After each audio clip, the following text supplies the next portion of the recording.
நல்லவர், அவர் கிருபை என்னோடும் என்னுடைய குடும்பத்தோடும் நான் செய்கிற ஊழியத்தோடும் என்னுடைய திருச்சபையோடும் இருப்பதற்காக ஆண்டவருக்கு நன்றி சொல்கிறோம். சொல்லுங்க, கர்த்தர் நல்லவர், அவர் கிருபை என்றும் உள்ளது. நான் வர வர விருத்தி அடைந்து மகா பெரியவனாய் மாறுவேன். கர்த்தர் என்னை கொண்டு இந்த தேசத்திலே நான் இருக்கிற பகுதிகளிலே பெரிய காரியங்களை செய்வார். சொல்லுங்க, கர்த்தர் என்னை கொண்டு வியாதியுள்ளவர்களை சுகமாக்குவார், மரித்தோரை உயிரோடு எழுப்புவார். சொல்லுங்க, கர்த்தர் என்னுடைய கரங்களை கொண்டு நடக்காதவர்களை நடக்க பண்ணுவார், பார்க்காதவர்களை பார்க்க பண்ணுவார். நான் அவருடைய வாயாய் இருக்கிறேன். அவர் என்னை கொண்டு என்ன செய்ய நினைக்கிறாரோ அது ஒருபோது தடைபடாது. சின்னவன் நான், ஆயிரமும் சிறியவன் நான், பலத்த ஜாதியுமாவே ஆபிரகாமுக்குரிய எல்லா ஆசீர்வாதங்களாலும் நானும் என் திருச்சபையும் ஆசீர்வதிக்கப்படுகிறோம். சொல்லுங்க, இந்த ஊழியத்தில் அப்போஸ்தலர்களையும் தீர்க்கதரிசிகளையும் சுவிசேஷகர்களையும் மேய்ப்பர்களையும் போதகர்களையும் மிஷனரிகளையும் ஜெப சேனைகளையும் தேவன் நிரந்தரமாய் எழுப்பிக் கொண்டிருப்பதற்காக ஸ்தோத்திரம். அவருக்காக, அவருடைய ராஜ்யத்திற்காக, அவருடைய திட்டத்திற்காக, அவருடைய சித்தத்திற்காக வாழ்வதற்காகவே நான் பிழைத்திருக்கிறேன். நான் பிழைத்திருக்கிறேன். நான் இப்பொழுது இருப்பதை பார்க்கலாம் 1000 மடங்கு நானும் என்னுடைய திருச்சபையும் சபையில ஊழியர்களும் ஆத்மாக்களும் பழகி பெருகுவார்கள். நான் என் தேவனுடைய வருகையை எதிர்பார்த்து காத்திருக்கிறேன். அல்லேலூயா. நான் ஒவ்வொரு நாளையும் அப்படி வருகையை எதிர்பார்த்து காத்திருக்கிறேன். எத்தனை பேர் ஆண்டவருடைய ஊழியக்காரராக இருக்கிறீங்க? எத்தனை பேர் ஆண்டவருக்காக எழுப்பி பிரகாசிப்பீங்க? கையை உயர்த்துங்க. அப்படிப்பட்டவங்க ஆமென் சொல்லுங்க. எத்தனை பேர் உங்களை கொண்டு கர்த்தர் பெரிய காரியங்கள் செய்யப்படுறாங்க? ஆண்டவர் உங்களோடு இருக்கிறதை எல்லா ஜனங்களும் பார்ப்பாங்கன்னு எத்தனை பேர் சொல்லுவீங்க? அல்லேலூயா. ஆண்டவர் உங்களை ரட்சித்ததை அழைத்ததை அவருக்காக, அவர் சார்பில் இந்த பூமியிலே அவர் நினைக்கிற காரியங்களை செய்து முடிப்பதற்காக தான். ஆமென் சொல்லுவேன். இந்த நாளுக்கு கூட நாம் சில ஆண்டவருடைய வார்த்தைகளை கர்த்தருடைய பரிசுத்த வேதத்திலிருந்து சில வேத வசனங்களை தியானித்து நாம் ஜெபித்து அதற்கு நம்மை முழுமையாய் அர்ப்பணித்து தேவனுக்கு பிரியமானவர்களாக இருக்க போறோம். ஆமென் சொல்லுவேன். இனி வரைக்கும் அவருக்கு பிரியமா தான் இருந்திருக்கோம். இனிமேல அவருக்கு மட்டும்தான் பிரியமா இருக்கும். மனுஷருக்கு அல்ல, உலகத்துக்கு அல்ல, உன்னதமான தேவனுக்குத்தான் நாம் பிரியமா இருக்கணும். ஆமென் சொல்லுவேன். அருமையான கிறிஸ்துவின் பிரியமானவர்களே, நாம் இந்த நாளிலும் கூட தேவ சமூகத்திலே அனுதினமும் அர்ப்பணித்து ஜெபிக்கும் போது உயர்ந்த ஸ்தானத்திலே நம்மை உயர்த்தி வைக்கிறவராய் ஆண்டவர் இருக்கிறார். அல்லேலூயா. இந்த நாளுடைய செய்தியுடைய தலைப்பு என்னவென்றால் அர்ப்பணிப்பு ஜெபமும் உயர்ந்த ஸ்தானமும். ஆமென் சொல்லுவேன். ஒரு தேவ மனிதன், ஒரு தேவ மனுஷி அவர்கள் ஜெபிக்கிறவர்களாக, ஜெப பாதி உள்ளவர்களாக இருப்பார்கள் என்றால் அவர்களை தேவனை தான் வாழ்க்கையில தேடுவார்கள். அவர்கள் எதிர்பார்க்கிறது தேவனாதான் இருக்கும். அவருடைய நம்பிக்கை ஆண்டவராக தான் இருக்கும். அவர்கள் விரும்புகிற காரியம் தேவனோடு இருக்கத்தான் விரும்புவார்கள். தேவன் விரும்புகிறதை செய்வதற்காகவே வாழ்கிறவர்களாக அவர்கள் இருப்பார்கள். ஆமென் சொல்லுவேன். அப்ப அருமையான தேவனுடைய பிள்ளைகளே, ஆண்டவர் எப்படிப்பட்டவராக இருக்கிறார் என்றால் நம்மை உயர்ந்த ஸ்தானத்திலே உயர்த்தி வைக்கிறவராக இருக்கிறார். அல்லேலூயா. பாருங்க, நாம் ரட்சிக்கப்பட்டு ஒவ்வொருவரும் சில வருடங்கள் கடந்து வந்தாலுமே அதே இடத்துல இருந்திருக்கிறோமா, உயர்த்தி வைத்திருக்கிறோமா? அப்ப உலகப்புறமான ஆசீர்வாதங்களாலும் ஆண்டவர் ஆசீர்வதிக்கிறவரா இருக்கிறார். அது மாத்திரமல்ல, ஆவிக்குரிய ஆவிக்குரிய ஆசீர்வாதங்களாலும் ஆசீர்வதிக்கிறவரா இருக்கிறார். ஆமென் சொல்லுங்க. நாம் எடுத்து வாசிப்போம். எபேசியருக்கு பவுல் எழுதின நிருபம் 1வது அதிகாரம் 3வது வசனத்தை நாம் வாசிக்க கேட்போம். நம்முடைய கர்த்தராகிய இயேசு கிறிஸ்துவின் பிதாவாகிய தேவனுக்கு ஸ்தோத்திரம். நம்முடைய கர்த்தராகிய இயேசு கிறிஸ்துவின் பிதாவாகிய தேவனுக்கு ஸ்தோத்திரம். அவர் கிறிஸ்துவுக்குள் உன்னதங்களிலே ஆவிக்குரிய சகல ஆசீர்வாதத்தினாலும் நம்மை ஆசீர்வதித்திருக்கிறார். உன்னதங்களிலே ஆவிக்குரிய சகல ஆசீர்வாதத்தினாலும் நம்மை ஆசீர்வதித்திருக்கிறார். ஆமென் சொல்லுங்க. நம் தேவன் ஆவிக்குரிய காரியங்களிலே அதிகமாய் ஆசீர்வதிக்கிறவரா இருக்கிறார். ஆமென் சொல்லுங்க. நம்முடைய ஆவி, ஆத்மா, சரீரத்தை தேவனுக்கு முன்பாக அர்ப்பணித்து அவரிடத்திலே ஒப்பு கொடுத்து நாம் அனுதினமும் தேவனுடைய உறவிலே வளர்ந்து தேவனுடைய அன்பிலே நிலைத்திருந்து ஜெபத்திலும் தேவ சித்தத்திலும் தேவன் அருகில் நின்று ஜெபிக்க தேவனுடைய அழைப்பை பெற்றிருந்து உன்னதமும் உயர்ந்த ஆசீர்வாதமும் ஆகும். ஆமென் சொல்லுமே. அப்ப ஜெபிக்கிற ஒரு ஜெபம் ஒரு அழைப்பு. ஆமென் சொல்லுவே. நாம் திருச்சபைக்காக, ஊழியர்களுக்காக அல்லது நமக்கு இருக்கிற தரிசனங்களுக்காக, தேசத்திற்காக நாம் பாரப்பட்டு ஜெபிக்கிறோம் என்றால், நீங்கள் அப்படி ஜெபிக்கிறவர்களாக இருக்கிறீர்கள் என்றால் நீங்கள் அழைக்கப்பட்டிருக்கிறீர்கள். அல்லேலூயா. நீங்கள் உங்களை அர்ப்பணித்து எல்லாவற்றையும் விட்டுவிட்டு தேசத்திற்காக, ஊழியர்களுக்காக, தேவ சித்தம் இந்த பூமியில நிறைவேறும்படியாக நீங்கள் ஜெபிக்கிறவர்களாக இருக்கிறீர்கள் என்றால் அதுதான் ஒரு மிகப்பெரிய ஆசீர்வாதம். ஆமென் சொல்லுங்க. நாம் சில பொருட்களை காண்பிக்கிறோம், சில பொருட்களை ஊழியக்காரரிடத்திலே கொண்டு வருகிறோம். ஆண்டவருடைய கிருபையினாலே, தயவினாலே இதை பெற்றுக்கொண்டு எனக்காக ஜெபித்துக் கொடுங்கள் என்று சொல்லி அதற்காக ஊழியக்காரரிடத்திலே ஜெபிக்க நாம் சொல்லுகிறோம். நல்ல காரியம்தான். ஆனால் அதை காட்டிலும் நீங்கள் நினைக்க வேண்டிய காரியம், உங்கள் வாழ்க்கையிலே நினைத்திருக்க வேண்டிய ஒரு காரியம் என்னவென்றால் அனுதினம் தேவ சமூகத்திலே அர்ப்பணித்து ஜெபிக்க வேண்டியது. தூக்கத்தை கரையும் செலுத்தி, சில நேரங்களிலே வேலையை கிரயம் செலுத்தி, பிசினஸை கிரயம் செலுத்தி, வருமானத்தை கிரயம் செலுத்தி, நம்முடைய குடும்பத்தில் 4 பேர் 5 பேர் சேர்ந்து வாழுகிற ஒரு வாழ்க்கை இருந்தாலும் எல்லாரையும் விட்டு சில மணி நேரம், பல மணி நேரம் முடிந்த அளவுக்கு ஆண்டவருடைய சமூகத்திலே இருந்து ஜெபிப்பதுதான் ஆவிக்குரிய ஆசீர்வாதம். ஆமென் சொல்லுங்க. நீங்கள் நன்றாக ஜெபிக்கிறவர்களாக இருப்பீர்கள் என்றால் எபேசியர் 1வது அதிகாரம் 3வது வசனத்தில் சொல்லப்பட்டிருக்கிறபடி தேவனுடைய சகல ஆவிக்குரிய ஆசீர்வாதத்தினாலும் நீங்கள் ஆசீர்வதிக்கப்பட்டு கொண்டு இருக்கிறீர்கள் என்று அர்த்தம். அல்லேலூயா. எத்தனை பேருக்கு ஜெபிக்கிற பழக்கம் இருக்குது? இப்படி கேட்கிறதே தப்பு. ஆமென். எல்லாருமே ஜெபிக்கிறவங்களா இருக்கணும். தேவனோடு ஒரு உறவு இல்லைன்னா நம்மளுக்கு ஜீவன் இருக்குமான்னு தெரியல. ஆகவே தேவ உறவுல நாம் வளர்கிறவர்களாக இருக்க வேண்டும். ஆமென் சொல்லுங்க. அப்ப ஜெபமானது அர்ப்பணித்து ஜெபிக்கிற ஒரு தேவ மனிதன், தேவ மனுஷனுடைய வாழ்க்கையில மிகப்பெரிய ஆசீர்வாதங்களை அவர்கள் பார்க்க முடியும். ஆமென் சொல்லுங்க.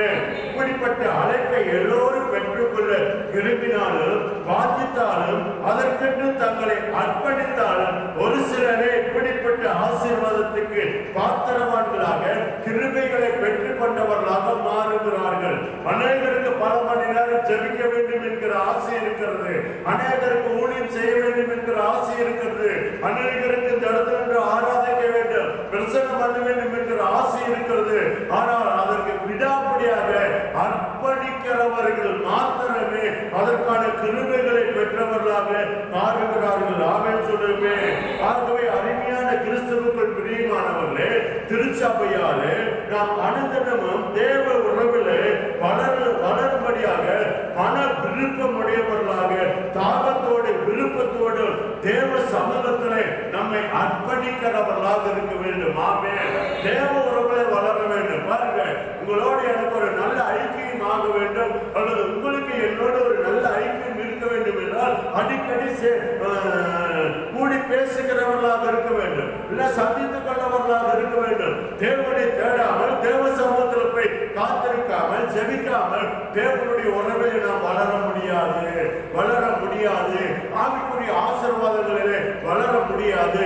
ஆவிக்குரிய ஆசீர்வாதங்களிலே நாம் வளர வேண்டும் என்றால் தேவ சமூகத்திலே நம்மையும் நம்முடைய வாழ்க்கையும் நமக்கு உண்டான எல்லாவற்றையுமே அர்ப்பணிக்கிறவர்களாக இருக்க வேண்டும். ஆமென் சொல்லுமே.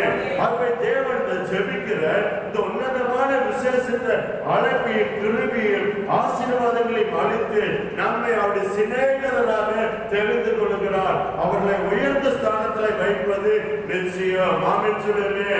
அவர் தேவ சமூகத்தில் அதிகமாய் ஜெபிக்கிறவர்கள் தேவனுக்கு சிநேகிதராய் இருக்கிறார்கள். தேவனுக்கு சிநேகிதர்களாக இருக்கிறோம். அப்போ நாம் ஏதோ ஒரு விசுவாசிங்க சபைக்கு போறாங்க, இந்த சபையில ஒரு அங்கத்தினரா இருக்கிறாங்க, ஒரு தாங்க எங்க பாஸ்டர் அப்படிங்கிற ஒரு வாழ்வு அல்ல ஆவிக்குரிய வாழ்வு. ஆவிக்குரிய வாழ்வு என்பது தேவ உறவிலே வளர்கிறது. ஆமென் சொல்லுமே. தேவனுக்காக வாழ்வது, தேவ சமூகத்தில் அர்ப்பணித்து ஜெபிப்பது, அநேக காரியங்களுக்காக ஜெபிப்பது, தேசத்தில் நடக்கிற எல்லாவற்றையுமே கூர்ந்து பார்ப்பது, கேட்கிற செய்திகளை கவனித்து கேட்பது, பார்ப்பவைகளுக்காக கேட்பவைகளுக்காக அல்லது நம்முடைய சுற்றி மற்ற வாழ்கிற அந்த ஜனங்களுடைய வாழ்க்கிற காரியங்களுக்காக நாம் உக்கரானத்துவம் எடுத்து உத்தரவாதம் பண்ணி நாம் அர்ப்பணித்து தேசத்துக்காக சபைக்காக நாம் கூட இருக்கிற நாம் வாழ்ந்து கொண்டிருக்கிற அந்த தெருக்கள் இருக்கிற ஆத்மாக்களுடைய ரட்சிப்பிற்காக கிராம ரட்சிப்பிற்காக அர்ப்பணித்து ஜெபிக்க வேண்டியது மிக அவசியமானது. அப்படிப்பட்ட மனிதர்களை மனுஷிகளை ஆண்டவர் உயர்ந்த ஸ்தானத்தில் வைக்கிறார். ஆமென் சொல்லுவே. அர்ப்பணிப்பு ஜெபமும் உயர்ந்த ஸ்தானமும் பாருங்க, அவர் கிறிஸ்துவுக்குள் உன்னதங்களில் ஆவிக்குரிய சகல ஆசீர்வாதத்தினாலும் நம்மை ஆசீர்வதிக்கிறார். ஏசாயா 41வது அதிகாரம் 8வது வசனம் 9வது வசனம் 10வது வசனத்தை நாம் வாசிக்க கேட்போம். நான் தெரிந்து கொண்ட யாக்கோபே, என் சிநேகிதனான ஆபிரகாமின் சந்ததியே, நான் பூமியின் கடையாந்தரத்திலிருந்து உன்னை எடுத்து அதின் எல்லைகளுக்கு அழைத்து வந்து, நீ என் தாசன், நான் உன்னை தெரிந்து கொண்டேன், நான் உன்னை வெறுத்து விடவில்லை என்று சொன்னேன். நீ பயப்படாதே, நான் உன்னுடனே இருக்கிறேன், திகையாதே, நான் உன் தேவன், நான் உன்னை பலப்படுத்தி உனக்கு சகாயம் பண்ணுவேன், என் நீதியின் வலது கரத்தினால் உன்னை தாங்குவேன். ஆமென் சொல்லுமே. அல்லேலூயா சொல்லுமே. பாருங்க, இங்க ஆண்டவருடைய வார்த்தை பாருங்க, தேவனுடைய சிறப்பான அழைப்பை பெற்றவர்களாய் நாம் இருக்கிறோம். ஆமென் சொல்லுமே. தேவனுடைய சித்தத்தை செய்யும்படியாக, தேவனுக்காக வாழும்படியாக, தேவனுடைய விருப்பத்தை நம்முடைய விருப்பமாக நாம் வாழ்க்கையில வைத்துக் கொண்டு அதற்காக செயல்படும்படியாக நீங்களும் நானும் அழைப்பை பெற்றிருக்கிறோம். ஆமென் சொல்லுமே. 8வது வசனம் பாருங்க, என் தாசனாகிய இஸ்ரவேலே, நான் தெரிந்து கொண்ட யாக்கோபு, என் சிநேகிதனாகிய ஆபிரகாமின் சந்ததியே. ஆமென் சொல்லுமே. பாருங்க, நான் தெரிந்து கொண்ட யாக்கோபு, நான் தெரிந்து கொண்ட யாக்கோபு, என் சிநேகிதனாகிய ஆபிரகாமின் சந்ததியே. அல்லேலூயா. அப்போ நீங்கள் தேவனாலே தெரிந்து கொள்ளப்பட்டிருக்கிறீர்கள். ஆமென் சொல்லுமே. அடுத்தது பாருங்க, நான் பூமியின் கடையாந்தரங்களிலிருந்து உன்னை எடுத்து, பூமியின் கடையாந்தரங்கள் பாருங்க, நாம் ஊர் பேரு, நம்ம கிராமத்து பேரு, நம் தெரு பேர்லாம் வெளியில நிறைய பேருக்கு தெரியாது. ஆனா ஆண்டவருக்கு தெரியும் நாம் எந்த இடத்துல குடியிருக்கிறோம், யாருக்கு மகளாய் இருக்கிறோம், எந்த கிராமத்தில் இருக்கிறோம் என்று ஆண்டவருக்கு தெரியும். அதனால்தான் நாம் இருக்கிற இடத்துல பாருங்கள், இங்கு சொல்லப்பட்டிருக்கிறது, நாம் பூமியின் கடையாந்தரங்கள் உன்னை எடுத்து அதன் எல்லைகளிலிருந்து அழைத்து வந்து, நீ என் தாசன், நான் உன்னை தெரிந்து கொண்டேன், நான் உன்னை வெறுத்து விடவில்லை என்று சொன்னேன். ஆமென் சொல்லுமே. பாருங்க, ஆண்டவருடைய வார்த்தை பாருங்க, நீ என்னுடைய தாசன், நான் உன்னை தெரிந்து கொண்டேன். ஆமென் சொல்லுமே. எதற்காக தெரிந்து கொண்டிருக்கிறார்? அவருக்கு சிநேகிதனாய் இருக்கும்படியாக, அவருடைய விருப்பத்தின்படி நாம் வாழும்படியாக, பரலோகத்தின் ராஜ்யத்தின் காரியங்கள் இந்த பூமியிலே நடக்கும்படியாக நானும் நீங்களும் அர்ப்பணித்து அவருக்காக வாழும்படியாக, நமக்காக வாழும்படியாக ஆண்டவர் தெரிந்து கொள்ளவில்லை. நம்முடைய வேலைங்க, நம்ம பிசினஸ்ங்க, வேலைக்கு போறங்க, தொழில் பண்றங்க, வியாபாரம் பண்றங்க, தசப்பாத்து கொண்டு வந்து கொடுக்கிறேன், காணிக்கை கொண்டு வந்து கொடுக்கிறேன், என் வேலை முடிஞ்சது அப்படிங்கிறதுக்காக ஆண்டவர் தெரிந்து கொள்ளவில்லை. அவருக்காக தெரிந்து கொண்டிருக்கிறார். அவருடைய தெரிந்து கொண்டிருக்கிறார். ஆமென் சொல்லுமே. இந்த இந்திய தேசத்திலே கூட 138 கோடி ஜனங்கள் இருக்கும்போது ஆண்டவர் நம்மை தெரிந்து கொண்டிருக்கிறார் என்றால் ஆண்டவருடைய சிறப்பான அழைப்பை நீங்கள் பெற்றிருக்கிறீர்கள். ஆமென் சொல்லுமே. அப்ப அழைப்பு என்பது உயர்ந்த ஸ்தானம். அல்லேலூயா. அழைப்பு என்பது பார்க்கலாம், பார்க்கிறோம். சில ஊழியக்காரரை வல்லமையாய் மகிமையாய் ஆண்டவர் பயன்படுத்துகிறார். அதற்காக நான் கர்த்தரை துதிக்கிறேன், ஸ்தோத்திரிக்கிறேன். ஏனென்றால் அவர்களை பாருங்கள், எல்லாரும் அவர்களை பார்க்கும்படியாக அவருடைய ஊழியங்களிலே அல்லது நம்முடைய ஊழியர்கள் இருக்கிற சில தலைவருடைய வாழ்க்கையிலே தலைவருடைய ஊழியத்தில் நடக்கிற அற்புத அடையாளங்களை பார்த்து நாம் பிரமித்து போகிறோம். காரணம் என்ன தெரியுங்களா? சிறப்பான அழைப்பு, உயர்ந்த ஸ்தானத்திலே கர்த்தர் வைத்திருக்கிறார். அல்லேலூயா. ஊழியக்காரரை மாத்திரமல்ல, உடன் ஊழியக்காரரை இன்றைக்கு ஆத்துமாக்களை ஆதாயப்படுத்துகிற, சுவிசேஷத்தை அறிவிக்கிற, பிரசன் நடத்துகிற உங்களை ஆண்டவர் உயர்ந்த ஸ்தானத்தில் வைத்திருக்கிறார். தேவ சமூகத்தில் அர்ப்பணித்து ஜெபிக்கிறவர் தான் ஊழியம் என்கிற ஒரு உயர்ந்த அழைப்பை பெற்று உயர்ந்த அந்த ஸ்தானத்துக்கு வர முடியும். ஆமென் சொல்லுமே. அல்லேலூயா. அப்போ அர்ப்பணித்து ஜெபிக்கிறதுனாலே வருகிற ஒரு ஸ்தானம், உயர்ந்த ஸ்தானம் என்ன தெரியுங்களா? அழைப்பு. யார் இடத்துல இருந்துங்க? தேவன் இடத்துல அழைப்பு. ஆமென் சொல்லுமே. அல்லேலூயா. ஆமென் சொல்லுமே. அப்ப நீங்க தேவனாலே அழைக்கப்பட்டிருக்கிறீர்கள். ஆமென் சொல்லுவோமே. பாருங்க 9 பாருங்க. நான் பூமியின் கடையாந்திலிருந்து உன்னை எடுத்து அதில் எல்லை வந்து அழைத்து வந்து நீ என் தாசன், நான் உன்னை தெரிந்து கொண்டேன், நான் உன்னை வெறுத்து விடவில்லை. அதுல வேறொரு மொழிபெயர்ப்புல எப்படி சொல்லப்பட்டிருக்குதுன்னா 10வது வசனத்தில் பாத்தீங்கன்னா, கவலைப்படாத, நான் உன்னோடு இருக்கிறேன், பயப்படாத, நான் உன் தேவன். அல்லேலூயா. ஊழியத்துல கவலைப்படாதீங்க, பயப்படாதீங்க, அழைச்சவர் கூட இருக்கிறார். ஆமென் சொல்லுமே. அவர் உங்களை கொண்டு என்ன செய்ய திட்டமிட்டு இருக்கிறாரோ, சித்தம் கொண்டிருக்கிறாரோ அதை கண்டிப்பா நீங்கள் அவருக்காக செய்வீர்கள். ஆமென் சொல்லுமே. அல்லேலூயா. அப்ப பாருங்க, நான் உன்னை பலப்படுத்தி உனக்கு சகாயம் செய்வேன். அல்லேலூயா. அப்ப அழைப்பு பெற்றிருக்கிற நீங்கள், அர்ப்பணித்து ஜெபிக்கிற உங்களுக்கு, ஆண்டவருக்காக நீங்கள் புறப்பட்டு போகிற உங்களுக்கு அவர் சகாயம் செய்கிறவரா இருக்கிறார். ஆமென் சொல்லுமே. அப்போ முதல் காரியம், முதல்ல உயர்ந்த ஸ்தானம் என்னவென்றால் அழைப்பு. ஆமென் சொல்லுமே. அடுத்து எபேசியர் 1வது அதிகாரம் 12வது வசனத்தை வாசிப்போம். எபேசியர் 1வது அதிகாரம் 12வது வசனத்தை வாசியுங்கள். நமது சித்தத்தின் ஆலோசனைக்கு தக்கதாக எல்லாவற்றையும் நடப்பித்து அவருடைய தீர்மானத்தின்படியே நாங்கள் முன்குறிக்கப்பட்டு கிறிஸ்துவுக்குள் அவருடைய சுதந்திரமாகும்படி தெரிந்து கொள்ளப்பட்டோம். கையை தட்டுவோம் ஆண்டவருக்கு.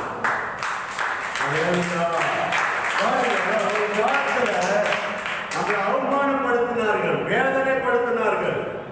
சாப்பாட்டுக்கு இல்லாம கஷ்டப்பட்டிருக்கிறோம், வீட்டு வாடகை கொடுக்க முடியாம கஷ்டப்பட்டிருக்கிறோம். அநேக மக்கள் மத்தியில் வாழ்ந்து நாம் அநேகராலே துன்பப்படுத்தப்பட்டிருக்கிறோம், இழிவாய் நடத்தப்பட்டிருக்கிறோம், அசட்டியாய் பார்க்கப்பட்டிருக்கிறோம்.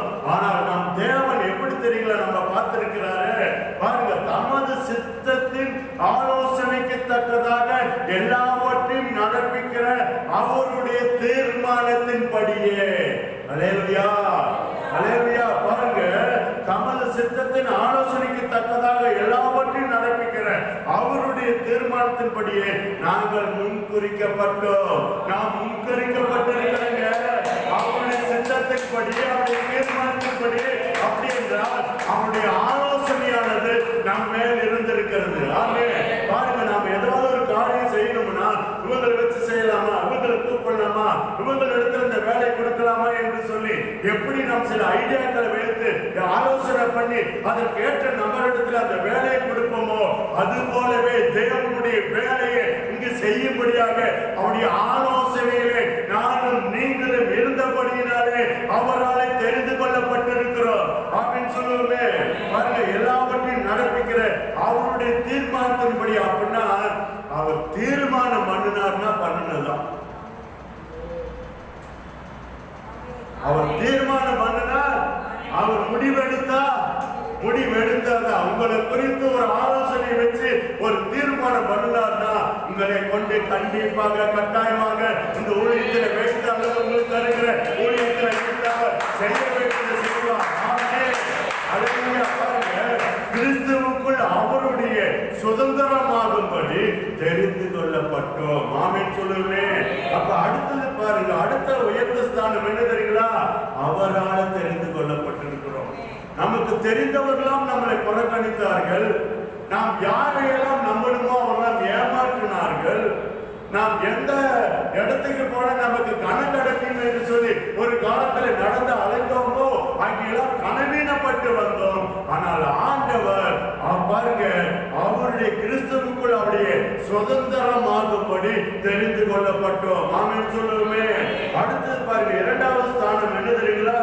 அவருடைய சுதந்திரமாகும்படி நானும் நீங்களும் தெரிந்து கொள்ளப்பட்டிருக்கிறோம். அப்படி என்றால் நம் தேவனுடைய நாமத்திற்கு மகிமையும் புகழையும் சேர்க்கும்படியாக நாம் தெரிந்து கொள்ளப்பட்டிருக்கிறோம். நம் மூலமாக அவருக்கு புகழ் உண்டாகணும், அவருக்கு மகிமை உண்டாகணும், அவருக்கு கனம் உண்டாகணும், அவருக்கு கீர்த்தி உண்டாகணும். நம்முடைய செய்கையின் மூலமாக அவருக்கு புகழ்ச்சி உண்டாகணும். அதற்காக நாம் தெரிந்து கொண்டிருக்கிறோம். ஆமென். எப்படிங்க அவருக்கு புகழ்ச்சி ஆகும்? பாருங்க, ஒருத்தர் வியாதியோடு இருக்கிறாங்க, உடம்பு சரியில்லாம இருக்கிறாங்க. நீங்க போறீங்க, ஆண்டவரை பத்தி சொல்லுறீங்க, அப்படி வல்லமை சொல்றீங்க, அவர் உங்க வாழ்க்கையில செய்த நன்மைகளை அவர்கள் சொல்றீங்க. அவங்களுக்கு கொஞ்சம் கொஞ்சமா அந்த வியாதியில மறுத்து போயிடும்னா என்று இருக்கிறவர்களுக்கு உங்களுடைய சாட்சிகளை கேட்கும் போது, நீங்க சுவிசேஷத்தை அறிவிக்கும் போது, கர்த்தருடைய வல்லமை சொல்லும் போது கொஞ்சம் கொஞ்சமா நம்பிக்கை வரும். நம்பிக்கை வரும்போது அவங்க ஆண்டவர் மேல விசுவாசம் வைப்பாங்க. மரண படுக்கையை மாற்றுகிறவர் அவர்களுக்கு அற்புதங்களை செய்யும் போது அவர்கள் மூலமாக ஆண்டவருடைய நாம மகிமைப்படும். அல்லேலூயா, ஆமென் சொல்லுவோமே. ஆகவே அவருடைய நாமத்துக்கு மகிமை புகழையும் சேர்க்கும்படியாக ஆண்டவர் உங்களையும் என்னையும் தெரிந்து கொண்டிருக்கிறார்கள். அல்லேலூயா. அப்படின்னா நீங்களும் நான் அவருடைய ஆலோசனையில் இருந்தோம்.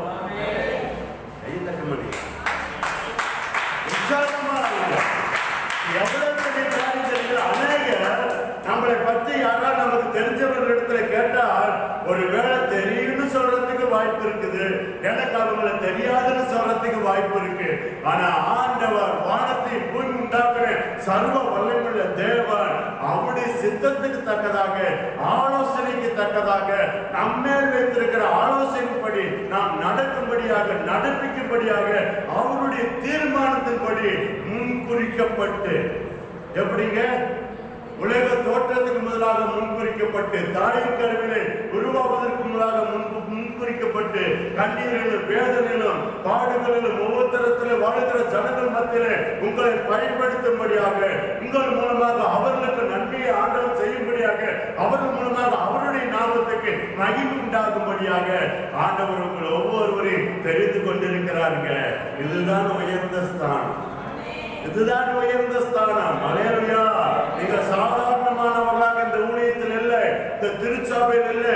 நீங்க அர்ப்பணித்த அனுதினமும் அதிகாலையிலே ஆண்டவருடைய சமூகத்தை தேடி உங்களை ஊற்றி ஜெபிக்கிற கண்ணீரோடு ஆத்துமாக்களுக்காக கதறுகிற உங்களுக்கு ஆண்டவர் உங்களை அழைத்திருக்கிறார். அது மாத்திரமல்ல, தெரிந்து கொண்டிருக்கிறார். நீங்கள் தேர்ந்தெடுக்கப்பட்டிருக்கிறீர்கள்.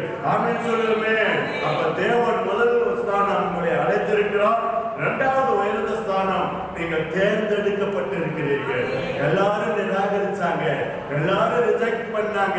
ஆனா உங்களை என்னை ஆண்டவர் தேர்வு செய்தார் அப்படின்னு சொல்லுமே. மூன்றாவது பாருங்க, மார்க் மூன்றாவது அதிகாரம் 14வது வசனத்தை வாசிங்க. அப்பொழுது அவர் 12 பேரை தெரிந்து கொண்டு அவர்கள் தம்மோடு கூட இருக்கவும் பிரசன்னம் பண்ணும்படியாக தாம் அவர்களை அனுப்பவும் வியாதிகளை குணமாக்கி பிசாசுகளை துரத்தும்படி அவர்கள் அதிகாரம் உடையவர்களாய் இருக்கவும் அவர்களை ஏற்படுத்தினார். ஆமென் சொல்லுமே. பாருங்க, அப்பொழுது அவர் 12 பேரை தெரிந்து கொண்டு அவர்கள் தம்மோடு இருக்கவும். ஆண்டவர் எதுக்கு தெரியுங்களா உங்களை முன்குறித்தார், உங்களை அழைத்தார்? எதற்காக? அவருடைய ஆலோசனை உங்க மேல இருந்ததுன்னா நீங்களும் நானும் அவரோடு இருக்கணும். யாரோட இருக்கணுங்க? யாரோட இருக்கணுங்க? எல்லா நேரமும் எப்பொழுதுமே ஆராதனையில மாத்திரமல்ல, உபவாச ஜபத்துல மாத்திரமல்ல, வீட்டுல தனியா ஜெபிக்கும் போது மாத்திரமல்ல, வேதத்தை படிக்கும் போது மாத்திரமல்ல, எப்போதுமே நம்ம ஆண்டவரோடு இருக்கணும். அவரோடு இருந்தா அவர் நம்மோடு இருப்பார். வேதத்துல சொல்லி இருக்கிறார், ஆமென் சொல்லுவோமே. பாருங்க, அப்பொழுது அவர் 12 பேரை தெரிந்து கொண்டு அவர்கள் தம்மோடு இருக்கவும் பிரசங்கம் பண்ணும்படியாக தாம் அவர்களை அனுப்பவும் தெரிந்து கொண்டிருக்கிறார். அருமையான தேவ பிள்ளையை, நீங்க ஆண்டவரோடு இருக்கணும். அடுத்து நீங்க சுவிசேஷத்தை நீங்க மற்ற ஜனங்கள் மத்தியிலே பிரசங்கம் பண்ண வேண்டும் என்பதற்காக ஆண்டவர் உங்களை தெரிந்து கொண்டிருக்கிறார். அவர் சமூகத்தில் அர்ப்பணித்து ஜெபிக்கிறவர்களுக்கு ஆண்டவர் தருகிற 3வது ஸ்தானம் என்ன தெரியுங்களா? அவர் உங்களோடு இருப்பார், நீங்க அவரோடு இருப்பீங்க. அவரை பற்றி அநேக இடங்களிலே நீங்கள் சொல்லுவீர்கள். நீங்கள் சொல்லும் போது, பிரசங்கிக்கும் போது அவர் உங்களோடு கொண்டிருந்து, அப்போஸ்தலரோடு கொண்டிருந்து வசனத்தை உறுதிப்படுத்தும்படியாக அற்புத அடையாளங்களை நடப்பித்தது போல உங்களோடு இருந்து அவர் அற்புதங்களை அடையாளங்களை நடப்பிப்பார். ஆமென் சொல்லுவேன். அவர் பாருங்க, அவர் சமூகத்தில் அர்ப்பணித்து ஜெபிக்கிறவர்களுக்கு வருகிற 3வது ஸ்தானம் என்ன தெரியுங்களா? ஆண்டவர் ஊழியத்தை தருகிறார். புறப்பட்டு போய் நீங்கள் இருக்கிற இடங்களிலே நீங்கள் பிரசங்கம் பண்ண வேண்டும். உங்கள் வீட்டிலே ஒரு பிரேசையில் ஆரம்பித்து நீங்கள் அங்க இருக்கிற ஜனங்களை கூப்பிட்டு பரலோக ராஜ்யத்தை குறித்து சுவிசேஷத்தை அறிவித்து ஆண்டவரை குறித்து அவர்களுக்கு பிரசங்கம் பண்ண வேண்டும். ஆமென் சொல்லுவேன். அல்லேலூயா. பாருங்க, தன்னோடு இருக்க வேண்டும் என்று இயேசு விரும்பினார். அவரால் தெரிந்து கொள்ளப்பட்டவர்கள் அவரை விட்டு தூரமாக இல்ல, தன்னோடு இருக்கணும்னு விரும்புகிறார். அருமையான வாலிப தம்பி, அருமையான சகோதரியே, அருமையான சகோதரனே, அருமையான சிறுபிள்ளையே, ஆண்டவருக்கு மேல இருக்கிற விருப்பம் என்ன தெரியுங்களா? நீங்க அவரோடு இருக்கணும். நீங்க அவரோடு இருக்கணும். அது மாத்திரம் இல்ல, அடுத்தது பாருங்க, அங்க சொல்லப்பட்டிருக்குது, நீங்க பல இடங்களுக்கு ஆண்டவர் உங்களை அனுப்புவார். எதற்காக அனுப்புவார்? ஊழியம் செய்யும்படியாக அனுப்புவார்.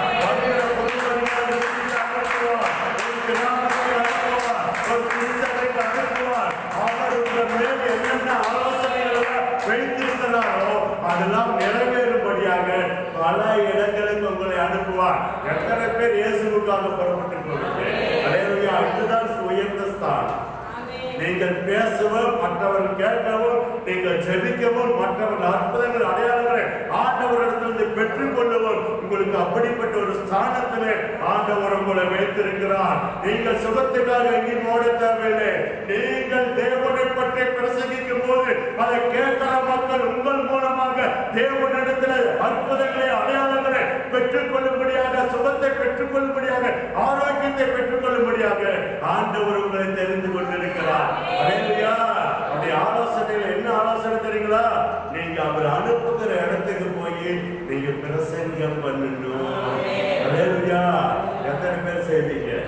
எத்தனை பேர் ஆண்டவருக்காக கையை உயர்த்தின உங்களுக்காக கர்த்தரை துதிக்கிறேன்? இதற்காக தாங்க நீங்கள் நானும் சபையில இருக்கிறோம். ஏதோ யாரோ பிரசங்கம் பண்ணுவாங்க, கேட்போம், கையை தட்டுவோம், உற்சாகம் அடைவோம், காணிக்க போடுவோம், போயிடுவோம், மறுபடியும் அடுத்த வாரம் வருவோம்.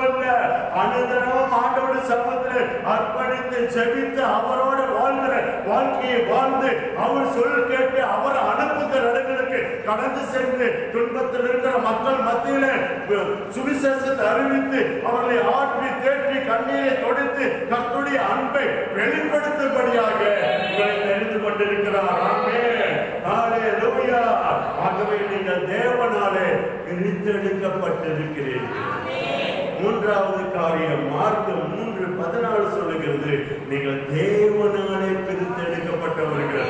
பாருங்க, நீங்களும் நானும் ஏதோ ஒரு பொருளை போய் வாங்கணும்னா என்ன நோக்கத்துக்காக வாங்குறோமோ, என்ன நோக்கத்துக்காக தேர்வு செய்து நம்ம வீட்டுக்கு கொண்டு வரோமோ அந்த நோக்கத்தை அதை நிறைவேற்றணும்னு நம்ம விரும்புறோமா இல்லையா? எவ்வளோ பொருட்களை வாங்குகிறோம், ஆனா அதுக்கெல்லாம் ஒரு நோக்கத்தோடு தான் நம்ம வாங்கி கொண்டு வருகிறோம். அதே போலதான் ஆண்டவரும் உங்களை தேடி கண்டுபிடித்து முன்குறித்து தெரிந்து கொண்டது எதற்கென்றால் நீங்கள் மற்ற இடங்களிலே போய் நீங்கள் பிரசங்கம் பண்ண வேண்டும், ஊழியத்தை செய்ய வேண்டும், ஆண்டவருடைய வார்த்தை பிரசங்கிக்க வேண்டும். உங்கள் வாய் மூலமாக ஆண்டவருடைய வார்த்தை கேட்கிற மக்கள் அற்புத அடையாளங்களை பெற்று கர்த்தருடைய நாமத்தை மகிமைப்படுத்த வேண்டும் என்பதற்காக ஆண்டவரால் நீங்கள் பிரித்தெடுக்கப்பட்டிருக்கிறீர்கள். அல்லேலூயா. அதை மறந்துடவே கூடாது. முதல்ல பாருங்க, சிறப்பான அழைப்பை பெற்றிருக்கிறீர்கள். 2வது காரியம், நீங்கள் தேர்ந்தெடுக்கப்பட்டிருக்கிறீர்கள். 3வது காரியம், நீங்கள் பிரித்தெடுக்கப்பட்டிருக்கிறீர்கள். இதுதான் உயர்ந்த ஸ்தானம். பாருங்க, வானத்தை போய் உண்டாக்குற சர்வ வல்லமையுள்ள தேவனே நம்மளை பிரித்தெடுத்திருக்கிறார்னா அது உயர்வா தாழ்வாங்க? இதுதாங்க ஆவிக்குரிய ஆசீர்வாதம். இதுதான் அழைப்பு தான் ஆவிக்குரிய ஆசீர்வாதம். அவர் தெரிந்தெடுத்தார் பாத்தீங்களா, அது ஆவிக்குரிய ஆசீர்வாதம். பிரித்தெடுத்திருக்கிறார் பாத்தீங்களா, அது ஆவிக்குரிய ஆசீர்வாதம். அடுத்து யாத்திராகமம் 33வது அதிகாரம் 11வது வசனத்தை வாசிங்க.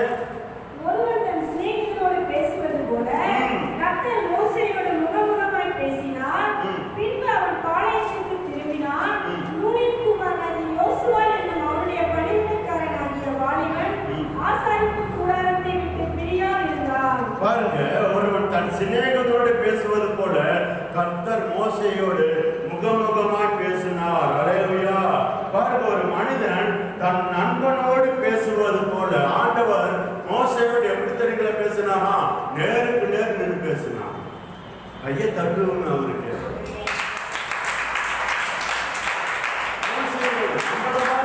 மோசேயோடு அர்ப்பணித்த மோசையோடு, தேவ சமூகத்தில் அர்ப்பணித்த மோசையோடு, தேவனுடைய திட்டத்துக்கு என்று பாருங்க.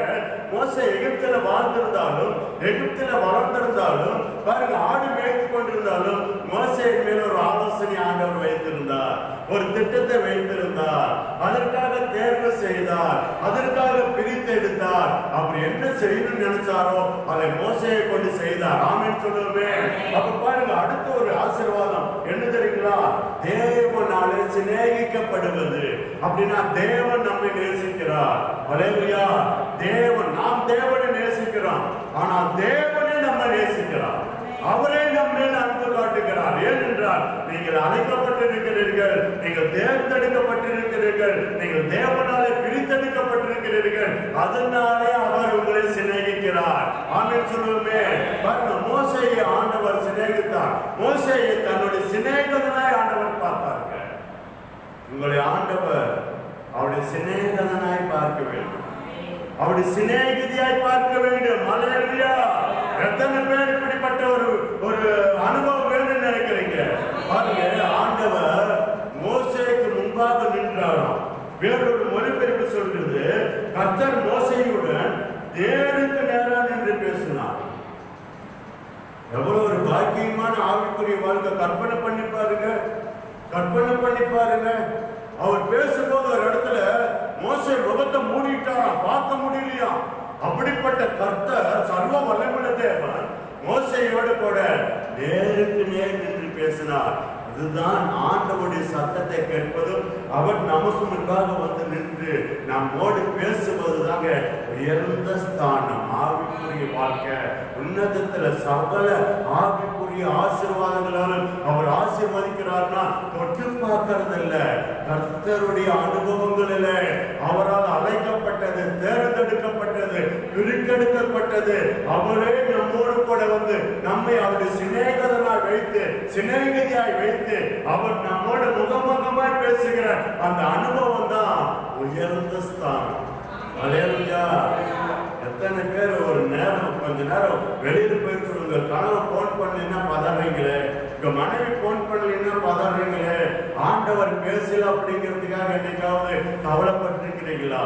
ஆண்டவர் பேசணும். நான் என் தேவனுக்கு சிநேகிதனா இருக்கணும். உங்களுக்கு ஃப்ரெண்டுன்னு ஒருத்தர் இருந்தாருன்னா அது ஆண்டவராக தான் இருக்கணும், கர்த்தராக தான் இருக்கணும். கர்த்தர் தவிர வேற யாருமே ஃப்ரெண்டா வைக்காதீங்க. கர்த்தரை ஃப்ரெண்டா வைங்க, மற்ற எல்லாரையுமே நேசிங்க. அல்லேலூயா. ஆனா ஃப்ரெண்டா கர்த்தரை வைங்க. ஆமென். அப்ப நீங்க கர்த்தருக்கு ஃப்ரெண்ட் ஆகணும்னா என்ன செய்யணுமோ அதை செய்யுங்க. ஆமென். அதற்காக உங்களை அர்ப்பணிங்க, அதற்காக கரையை செலுத்துங்க, அதற்காக வாஞ்சியோடு இருங்க, அதற்காக விருப்பத்தோடு இருங்க. கர்த்தர் உங்களுக்கு சிநேகம் பாராட்டும்படியாய், கர்த்தருடைய சிநேகத்துக்கு பாத்திரமான அழுக்கும்படியாய் எதையெல்லாம் கரையை செலுத்த முடியுமோ அதையெல்லாம் கரையை செலுத்துங்க. மோசேயோடு கர்த்தருக்கு ஏற்பட்ட ஒரு அனுபவம், கர்த்தரோடு மோசேக்கு ஏற்பட்ட ஒரு அனுபவம் உங்களுக்கும் எனக்கும் ஏற்பட வேண்டும். அருமையான வாலிப தம்பி, அருமையான சகோதரியே, அருமையான சகோதரனே, திருச்சபையாரே, இதுதான் ஆவிக்குரிய வாழ்க்கை. ஆண்டவரை விட்டுட்டு எதையோ சிநேகத்துக்கு எங்கெங்கயோ போய்கிட்டு இருக்கக்கூடாது. மோசேக்கும் ஆண்டவருக்கு இருந்த அந்த அனுபவம் உங்களுக்கும் எனக்கும் ஆண்டவரோட இருக்க வேண்டும். ஹல்லேலூயா, ஹல்லேலூயா. இது பாருங்க, நான்காவது உயர்ந்த ஸ்தானம். முதல் ஸ்தானம் விசேஷித்த அழைப்பு. இரண்டாவது ஸ்தானம் தெரிந்து கொள்ளப்பட்டது. மூன்றாவது உயர்வு உயர்ந்த ஸ்தானம் பிரித்தெடுக்கப்பட்டது. நான்காவது அவரே வந்து நின்று பேசுகிற அவருடைய சிநேகிதனாய் அவருடைய சிநேகியாய் மாறணும். ஆமென். ஆண்டவர் உங்கள் பகுதியை குறித்து உங்கள் உங்களுக்கான வைத்திருக்கிற திட்டங்களை குறித்து ஆண்டவர் உங்களோடு வந்து பகிர்ந்து கொள்ளும்படியான ஒரு வாழ்வு. ஆமென்.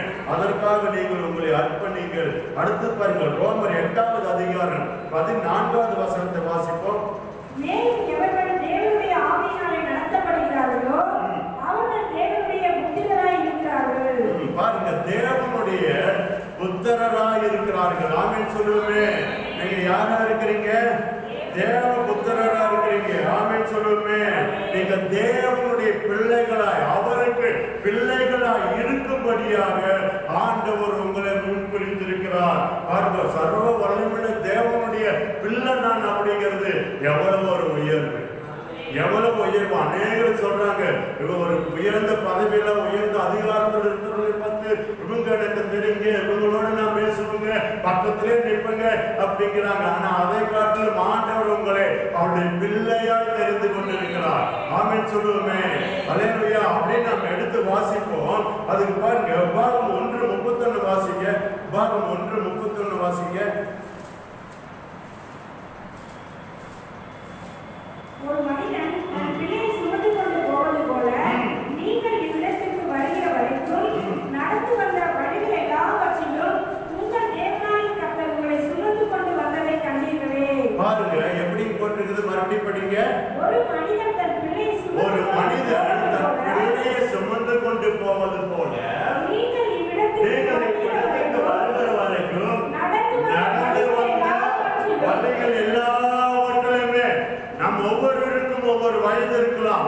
ஆனால் தேவனுடைய ஆலோசனையில நாம் இருந்ததுனாலே, அழைப்புல நாம் இருந்ததுனாலே, அவர் தேர்ந்தெடுக்கப்பட்ட அந்த தேர்வு செய்கிற காரியத்திலே நாம் இருந்ததுனாலே, அவர் பிரித்தெடுக்கப்பட்ட காரியத்தில் நாம் இருந்ததுனாலே, அவருக்கு சிநேகிதராய் நாம் இருக்க வேண்டும் என்ற அந்த ஸ்தானம் நம்ம மேல் ஆண்டவர் வைத்தபடியினாலே, பாருங்க, நடந்து வந்த வழிகள் எல்லாவற்றிலுமே உங்கள் தேவனாகிய கர்த்தர் உங்களை சுமந்து கொண்டு வந்தார்.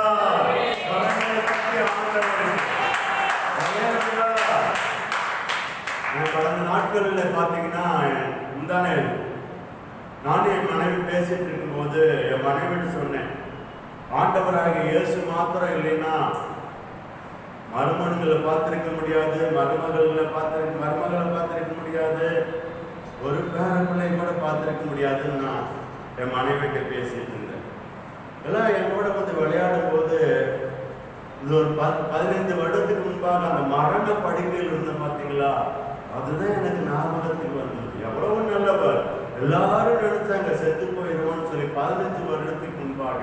ஆனா ஆண்டவருடைய ஆலோசனையிலும் திட்டத்திலும் தேர்ந்தெடுப்பிலும் அழைப்பிலும் இருந்ததுனாலே நம்மை சுகமாக்கி இந்த நாள் வரைக்கும் ஆண்டவர் எப்படி வந்தாலும் சுமந்து கொண்டு வந்தார். எப்படிங்க சுமந்து கொண்டு வந்தார்? என்னை சுமந்து கொண்டு வந்தது போலவே உங்கள் ஒவ்வொருவரையும் ஆண்டவர் இந்த நாள் வரைக்கும் சுமந்து கொண்டு வந்திருக்கிறார். என்னை சுமந்து கொண்டு வந்தது போலவே திருச்சபையில் செய்தியை கேட்கிற உங்கள் ஒவ்வொருவரையுமே ஆண்டவர் சுமந்து கொண்டு வந்திருக்கிறார். அந்த வியாதியில, அந்த கடல்ல, அந்த உபத்திரவத்துல கொள்ளாத மனிதர் உங்களை பயப்படுத்தின பொழுது, இந்த சத்துருவின் வல்லமையிலே நீங்கள் அகப்பட்டு கொண்டிருந்த பொழுது ஆண்டவருடைய ஆலோசனை உங்கள் மேல் இருந்ததுனாலே அவர் உங்களை சுமந்து கொண்டு வந்தார். ஆமென் சொல்லுமே. அப்படியே உபாகமம் 31வது அதிகாரம், உபாகம் 32வது அதிகாரம் 10-12 வசனத்தை வாசிங்க சிஸ்டர். பாலானிடத்திலும் ஊழியத்தில் உள்ள வெறுமையான அவாந்தர வெளியிலும் அவர் அவனை கண்டுபிடித்தார், அவனை நடத்தினார், அவனை உணர்த்தினார், அவனை தமது கண்மணியில் பாலானிடத்திலும் ஊழியத்தில் உள்ள வெறுமையான அவாந்தர வெளியிலும் அவர் அவனை கண்டுபிடித்தார், அவனை நடத்தினார், அவனை உணர்த்தினார், அவனை தமது கண்மணியை போல காத்தருனாங்க. கொஞ்சம் அப்படியே பின்னாடி திரும்பி பாருங்க. நீங்க ரட்சிக்கப்பட்ட நாளை பாருங்க, அன்னைக்கு இருந்த சூழ்நிலையை பாருங்க. அததான் இங்க ஆண்டவர் நமக்கு மறுபடி ஞாபகப்படுத்துகிறார். அடுத்தது பாருங்க சிஸ்டர், 12 வாசிங்க. 11-12. கழுகு தன் கூட்டை கலைத்து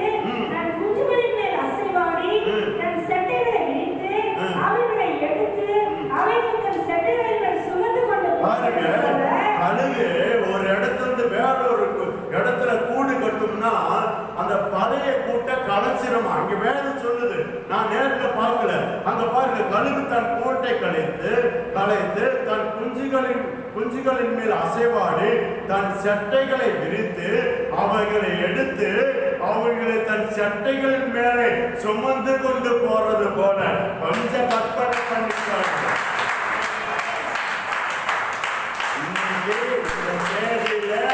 இந்த நேரத்துல இங்கிருந்த ஆண்டவருடைய வார்த்தை கேட்டுக்கொண்டிருக்கிறோம்னா கர்த்தர் இப்படி தாங்க உங்களை பாதுகாத்து கொண்டு வந்திருக்கிறாரு.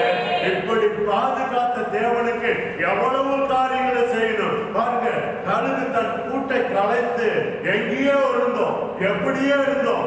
ஆனா அங்கிருந்து நம்ம பிரித்து தன்னுடைய சட்டையிலே அவர் வைத்து கொண்டு வந்து அவருடைய சரீரமான சபையிலே நம்மை சேர்த்திருக்கிறாருங்க. சட்டையின் மேல் சுமந்து கொண்டு போகிறது போல கழுகு ஒரு இடத்துல வேறொரு இடத்துல கூட்டை கட்டுனா தன் குஞ்சுகள் மேல அசைவாடுமா. அசைவாடி அந்த குஞ்சுகளை தன் சட்டையின் மேல வைத்து அது எங்க கொண்டு போய் வைக்கணுமோ, எங்க கூடு கட்டணுமோ அங்கு தன் பிள்ளைகளை தன் குஞ்சுகளை கொண்டு போவது போல அவருடைய பிள்ளைகளாக இருக்கிற நம் மேல அவர் அசைவாடி வியாதிகளில் இருந்தோம், பாடுகளில் இருந்தோம், உபத்திரவத்தில் இருந்தோம், கடனில் இருந்தோம், கஷ்டத்தில் இருந்தோம். அந்த நேரத்தில் நம் மேல் அசைவாடி எல்லாரும் கைவிடப்பட்ட நிலையில் இருந்தோம், அவமானத்தில் இருந்தோம், புறக்கணிக்கப்பட்ட நிலையில் இருந்தோம். அந்த நாளிலே கழுகு தன் குஞ்சுகளின் மேல் அசைவாடுவது போல நம் மேல் அசைவாடி அவருடைய சட்டையில் வைத்து சுமந்து கொண்டு வந்து அடுத்த வசனத்தை வாசிங்க. கர்த்தர் ஒருவரே அவனை வழிநடத்தினார். கர்த்தர் ஒருவரே அவனை வழிநடத்தினார். அந்நிய தேவன் அவரோடு இருந்ததில்லை. அல்லேலூயா. கர்த்தர் ஒருவரே.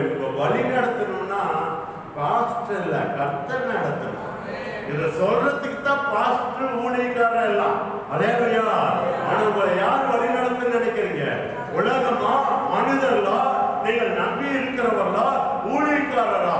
கர்த்தர் வழி நடத்துவார். ஆமென். இது யாக்கோபை பத்தி, யாக்கோபின் சந்ததியை பத்தி இந்த இடத்துல சொல்லப்பட்டு கர்த்தர் ஒருவரே அவனை வழி நடத்தினார். அல்லேலூயா. அந்நிய தேவன் அவரோடு இல்லை. நீங்கள் குறிப்பெடுக்கிறீங்க, ரொம்ப சந்தோஷம். இதற்காக கர்த்தரை நான் துதிக்கிறேன். நீங்கள் வீட்டுக்கு போய் அந்த அதிகாரத்தை முழுமையாய் படித்து பாருங்கள்.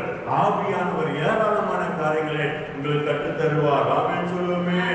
அப்போ ஆண்டவர் அவருடைய பிள்ளையாய் உங்களை தெரிந்து கொண்டிருக்கிறார். சில வேளை நம்மளை கூட நீ எனக்கு பிள்ளையே இல்லைன்னு சொல்லியிருக்கலாம், நீ யாருன்னே தெரியாதுன்னு நம்மளை பெத்தவங்க சொல்லியிருக்கலாம், சொந்தக்காரர் சொல்லியிருக்கலாம். ஆனா ஆண்டவர் அவருடைய பிள்ளையாய் தெரிந்து கொண்டிருக்கிறார்கள். தூக்கி வீசப்பட்ட இடத்துல இருந்து நம்மளை தூக்கி எடுத்து அவருடைய சட்டையில வைத்து இன்றைக்கு வரைக்கும் நம்மளை சுமந்துகிட்டு இருக்கிறார் ஆண்டவர். ஆமென் சொல்லுமே. அல்லேலூயா. கர்த்தருடைய நாமத்துக்கு மகிமை உண்டாவதாக. 6வது காரியம், ஆதியாகமம் 18வது அதிகாரம் 18வது வசனத்தை வாசியுங்கள். நான் செய்ய போகிறதை ஆபிரகாமுக்கு மறைப்பேனோ? கர்த்தர் ஆபிரகாமுக்கு சொன்னதை நிறைவேற்றும்படியாய் அவன் தன் பிள்ளைகளுக்குள் தனக்கு பின்வரும் தன் வீட்டாருக்குள் நீங்கள் நீதியையும் நியாயத்தையும் செய்து கர்த்தருடைய வழியை காத்து நடவுங்கள் என்று கட்டளையிடுவான் என்பதை அறிந்திருக்கிறேன் என்றார். ஆமென். அல்லேலூயா. 18 வாசிங்க சிஸ்டர். ஆதியாகமம் 18. நான் செய்ய போகிறதை ஆபிரகாமுக்கு மறைப்பேனோ? அருமையான கிறிஸ்துவ பிரியமானவர்களே, திருச்சபையாரே, தேவ சமூகத்திலே அனுதினம் அர்ப்பணித்து ஜெபிக்கிறவர்களாகவும் தேவ உறவுகளை வளர்கிறவர்களாகவும் தேவ சித்தத்திலே இருக்கிறவர்களாகவும் தேவனாலே வழிநடத்தப்படுகிறவர்களாகவும் இந்த திருச்சபையில் நீங்கள் ஒவ்வொருவரும் இருக்க வேண்டியது மிக முக்கியம். அப்படி இருக்கும்போது தேவன் தன் உள்ளத்தில் இருக்கிற ரகசியங்களை உங்களுக்கு அறிவிக்கிறவராக இருக்கிறார். ஆமென் சொல்லுவே. நான் செய்ய போகிறது ஆபிரகாமுக்கு மறைப்போனும். அப்படி என்றால் நாம் முந்தின வசனங்களிலே படித்தோம். அவர் ஆலோசனை திட்டம் பண்ணதை நிறைவேற்ற வல்லமையானவராக இருக்கிறார். அப்போ ஆபிரகாம் மேல ஆண்டவருக்கு ஒரு ஆலோசனை இருந்தது, ஒரு திட்டம் இருந்தது, ஒரு தீர்மானம் இருந்தது. அவர் ஆபிரகாமை முன்குறித்திருந்தார். ஆபிரகாம் ஆண்டவரை அறிவதற்கு முன்பாகவே ஆபிரகாமை ஆண்டவர் அறிந்திருந்தார், முன்குறித்திருந்தார். ஆபிரகாம் மேல் ஒரு ஆலோசனை வைத்திருந்தார். கொடுத்தார். எப்படிப்பட்ட ஆலோசனை தெரியுங்களா? ஆபிரகாம் ஒரு தேசமாய் மாற வேண்டும். அவருடைய சந்ததி வானத்தின் நட்சத்திரங்களைப் போல, கடற்கரை மணலை போல பெருக வேண்டும். பாருங்க, ஆபிரகாமை பார்த்த எல்லாருமே இவனுக்கு குழந்தை இல்லை என்று சொல்லி இருப்பார்கள், அல்லது ஏதோ பேசியிருப்பார்கள். ஆனால் தேவனுடைய ஆலோசனை என்னவென்றால், ஆபிரகாம் ஒரு தேசமாய் நான் மாற்றுவேன். ஆபிரகாம் மூலமாக, ஆபிரகாம் சந்ததி மூலமாக அநேக ஜனங்கள் ஆசீர்வதிக்கப்படுவார்கள் என்கிற ரகசியத்தை ஆண்டவர் தன் உள்ளத்தில் வைத்திருந்தார். அல்லேலூயா. அப்போ உங்களை குறித்ததான ரகசியம் ஆண்டவருடைய உள்ளத்தில் இருக்குது. உங்கள் ஒவ்வொருவரையும் குறித்த ரகசியத்தை சர்வ வல்லமையுள்ள தேவன் தன் இருதயத்தில் வைத்திருக்கிறார். அந்த ரகசியத்தை அறிந்து கொள்ளும்படியாக நீங்கள் ஆண்டவருடைய சமூகத்தில் அர்ப்பணித்து ஜெபிக்கிறவர்களாய் இருக்கணும். ஆமென் சொல்லுமே. அடுத்தது பாருங்க, ஆறாவது உயர்ந்த ஸ்தானம் என்ன தெரியுங்களா? ஆண்டவர் உங்களை குறித்து சொல்லுகிற காரியம். ஆமென். பாஸ்டர், உங்களுக்கு இந்த அனுபவம் இருக்கா? பெருமைக்காக சொல்ல, கர்த்தருடைய மகிமைக்காக சொல்லுகிறேன். நான் ரட்சிக்கப்பட்ட நாட்கள் இந்த ஆண்டவருடைய சமூகத்திலே பல மணி நேரம் செபித்திருக்கிறேன். பல வேதத்தை பல முறை திரும்ப திரும்ப திரும்ப தியானித்திருக்கிறேன். இன்றைக்கு வரைக்கும் அவர் சொல்லுகிறபடிதான் நான் நடந்து கொண்டிருக்கிறேன். அதனால்தான் இந்த ஊழியத்தை எவ்வளவு ஆசீர்வாதமாக ஆண்டவர் நடத்தி கொண்டிருக்கிறார். கர்த்தருடைய பரிசுத்த நாமத்திற்கு மகிமை உண்டாவதாக. அல்லேலூயா. கர்த்தருடைய பரிசுத்த நாமத்தில் பல ஆவிக்குரிய அனுபவங்களிலே ஆண்டவர் என்னை கொண்டு போயிருக்கிறார். நான் மட்டும் இல்லைங்க, நான் ஒரு அற்பமானவன். ஆண்டவருடைய ஊழியத்தை செய்வதற்கு எந்த தகுதியும் அற்றவன். ஆனால் அவர் என்னை நடத்தி கொண்டிருக்கிறார். அல்லேலூயா. இதே அனுபவங்கள் என்னை காட்டிலும் அதிகமாய் ஆண்டவர் உங்களோடு பேச முடியும். என் மேல் இருக்கிற திட்டத்தை விட, சித்தத்தை விட, அழைப்பை விட உங்கள் மேல் 1000 மடங்கு அது அதிகமாக இருக்கும். ஆமென் சொல்லுவே. ஆமென் சொல்லுவே. அந்த விசேஷத்தை, கிருபையை, அழைப்பை ஆண்டவர் வைத்திருக்கிறார். அந்த ரகசியங்களை நீங்கள் அறிந்து கொள்ள ஆண்டவருடைய சமூகத்திலே அநேக மணி நேரம் நீங்கள் ஜெபிக்கிறவர்களாக உங்களை அர்ப்பணிங்கள். அர்ப்பணித்து ஜெபிக்கிறவர்களுக்கு ஆண்டவர் தம்முடைய ரகசியத்தை அறிவிக்கிறவராய், தெரிவிக்கிறவராய், உங்கள் மேல் இருக்கிற அவருடைய திட்டத்தை உங்களுக்கு தெரிவிக்கிறவராய் அவர் இருக்கிறார். ஆமென் சொல்லுமே. ஜெபிங்க. ஆண்டவர் இங்க இருக்க சொன்னாருங்க. வேற ஒரு இடத்துல போய் ஊழியம் செய்ய சொல்றாரா? சொல்லுங்க. சந்தோஷமா ஜெபித்து அனுப்பி வைக்கிறோம். அல்லேலூயா. ஊழியத்தை நாங்களே ஆரம்பிச்சு கொடுக்கிறோம். அதுக்கான எல்லாம் எங்களால என்னெல்லாம் உதவி செய்ய முடியுமோ அத்தனை உதவி உங்களுக்கு செய்கிறோம். தேவனுடைய திருச்சபை நோக்கம் தேவ ராஜ்யத்துக்கானது தானே தவிர தனி மனிதனுடைய ராஜ்யத்தை கட்டி எடுப்பதற்கான ஊழியம் அல்ல. அல்லேலூயா. உங்களை இங்கு வைத்திருக்கிறது அவருடைய ராஜ்யத்திற்காக, தனி மனிதனுடைய மேன்மைக்காக, பேர் புகழுக்காக உங்களை இங்க வைக்கவில்லை. அவர் உங்கள் மேல் வைத்திருக்கிற ரகசிய திட்டங்களை உங்களுக்கு அறிவித்து அதன்படி உங்களை நடத்த வேண்டும். ஆமென் சொல்லுவே. அல்லேலூயா. அதற்கு நீங்கள் எப்பொழுதும் ஆயத்தமாக இருக்க வேண்டும். அடுத்தது 7வது காரியம் பாருங்க. தேவனாலே நீங்கள் பயிற்றுவிக்கப்படுவீர்கள். தேவ சமூகத்திலே நீங்கள் அர்ப்பணித்து ஜெபிக்கும் போது தேவனாலே நீங்கள் பயிற்றுவிக்கப்படுவீர்கள். சிஸ்டர், அப்படியே படிங்க. சங்கீதம் 144. என் கைகளை பொறுக்கும், என் கைகளை பொறுக்கும், என் விரல்களை யுத்தத்திற்கும் படிப்பிக்கிற என் கண்மலையாகிய யுத்தத்திற்கும் படிப்பிக்கிற என் கண்மலையாகிய கர்த்தருக்கு ஸ்தோத்திரம். என் கண்மலையாகிய கர்த்தருக்கு ஸ்தோத்திரம். ஆண்டவரை பயிற்றுவித்து உங்களை நடத்துவார். அல்லேலூயா. அல்லேலூயா. பாருங்க, வானத்தின் பூமி உண்டாக்கின சர்வ வல்லமையுள்ள தேவன் நம்மளை அநேக அனுபவங்களுக்குள்ளாக நடத்தி போருக்கும் யுத்தத்துக்கும் நம்மளை பயிற்றுவிக்கிறார்னா, அவரே நம்மளுக்கு பயிற்சி கொடுக்கிறார்னா எவ்வளவு பெரிய கிருபை பாருங்க. அல்லேலூயா. அடுத்தது பாருங்க, தேவனாலே நீங்கள் பயிற்றுவிக்கப்படுவீர்கள். இது உயர்ந்த ஸ்தானம். யாராவது எனக்கு சொன்னா பரவாயில்லைங்க, எனக்கு எப்படிங்க தெரியும் அப்படின்னு நம்ம மனிதர்களை நம்பிட்டு இருக்க கூடாது.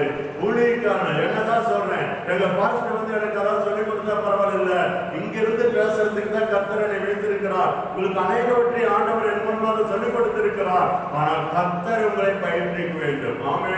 ஆண்டவரே, என்னை பயிற்றுவீங்க, என்னை பயிற்றுவீங்க, என்னை பழக்குவீங்க, எனக்கு கற்றுக் கொடுங்க அப்படின்ட்டு அவரிடத்துல உங்களை அர்ப்பணிங்க. அழகா நடத்துவார். அல்லேலூயா. அழகா. ஏனென்றால் அப்படின்றால் நீங்கள் அவருடைய பிள்ளை, அழைக்கப்பட்டிருக்கிறீர்கள், தேர்ந்தெடுக்கப்பட்டிருக்கிறீர்கள், பிரித்தெடுக்கப்பட்டிருக்கிறீர்கள், அவருடைய சிநேகிதராக நீங்கள் இருக்கிறீர்கள். ஆமென் சொல்லுவேமே, ஆமென் சொல்லுவேமே. அவருடைய ரகசியத்தை உங்களுக்கு பகிர்ந்து கொள்ளுகிறவராக இருக்கிறார். 7வது காரியம், அவராலே நீங்கள் பயிற்சிக்கப்படுவீர்கள். யாத்திராகமம் 3வது அதிகாரம் 1-10 வசனம் வரைக்கும் படிக்க வேண்டாம், நேரமாகிவிட்டது. தேவனாலே உருவாக்கப்பட வேண்டும். ஆமென் சொல்லுவோமே. அங்க பாருங்க, யாத்திராகமம் 3வது அதிகாரம் 1வது அதிகாரம் 10வது வசனம் வரைக்கும் நீங்கள் தியானித்து பாருங்கள். நீங்கள் வீடுகளில் போய் தியானித்து பாருங்கள். தேவனால் நாம் பயிற்றுவிக்கப்படுவோம். ஆமென். தேவ சமூகத்தில் நாம் எந்த அளவுக்கு நேரத்தை கொடுக்கிறோமோ, தேவனுக்கு எந்த அளவுக்கு நம் வாழ்க்கையில இடம் கொடுக்கிறோமோ, அந்த அளவுக்கு நாம் பயிற்றுவிக்கப்படுவோம். ஆமென் சொல்லுவோமே. இது ஒரு உயர்ந்த ஸ்தானம். தேவனே நம்மை பயிற்றுவிக்கிறார். எப்படி இருக்கு பாருங்க. பயிற்றுவிக்கிறவராக இருக்கிறார், பழக்க வைக்கிறவராக இருக்கிறார். தேவனாலே நாம் உருவாக்கப்பட வேண்டும். யாத்திராகமம் 3வது அதிகாரம் 1-10 வசனம் சொல்லுது, தேவன் மோசேயை உருவாக்கினார். அல்லேலூயா. எகிப்தில் இருந்த இஸ்ரவேல் ஜனங்களே அங்கிருந்து விடுதலையாக்கும்படி அவர்களுக்கு ஒரு நல்ல ஒரு சமாதானமான இடத்துக்கு நேராக அவர்களை துன்பத்திலும் துயரத்திலும் வேதனையிலும் இருந்த இஸ்ரவேல் ஜனங்களே அந்த இடத்திலிருந்து விடுதலையாக்கி தேவன் வைத்திருக்கிற அந்த சமாதானமான இடத்துக்கு, சந்தோஷமான இடத்திற்கு அந்த ஜனங்களை, இஸ்ரவேலரை, எகிப்தில் இருக்கிற இஸ்ரவேலரை வழிநடத்தும்படியாக மோசே பயிற்றுவிக்கப்பட்டார். ஆமென் சொல்லுவோமே. அங்க 7-8 வசனத்தில் ஆண்டவர் சொல்கிறாரு, எகிப்திலே ஜனங்கள் படுகிற தொல்லைகளை நான் கண்டேன். எகிப்திலே அவர்கள் துன்பப்படுகிறார்கள். அவர்கள் கூக்குரலை நான் கேட்டேன். அவர்கள் படு வேதனைகளை நான் அறிந்திருக்கிறேன். என் ஜனங்களை மீட்பேன். அல்லேலூயா. இன்றைக்கு உங்கள் மத்தியிலே வாழ்கிற ஜனங்களை மீட்டெடுக்கும்படியாக ஆண்டவர் உங்களை அழைத்திருக்கிறார். அதற்காக உங்களை உருவாக்குவார். ஆமென் சொல்லுமே. உருவாக்குவார். எத்தனை பேருக்கு தேவனுக்காக வாழ விருப்பம்? எத்தனை பேருக்கு தேவனுடைய ஊழியத்தை செய்ய விருப்பம்? அப்ப உங்களை அர்ப்பணியுங்கள். ஆண்டவர் உங்களை உருவாக்குவார். ஆமென். அடுத்து 8வது காரியம் பார்த்தீங்கன்னா, ஒரு உயர்ந்த ஸ்தானம். தேவனே நம்மை உருவாக்குவார். 9வது காரியம் பாருங்க. எஸ்ரா 1:5-6 வசனத்தை வாசிங்க. அப்பொழுது எருசலேமில் உள்ள கர்த்தருடைய ஆலயத்தை கட்டுவதற்கு போகும்படி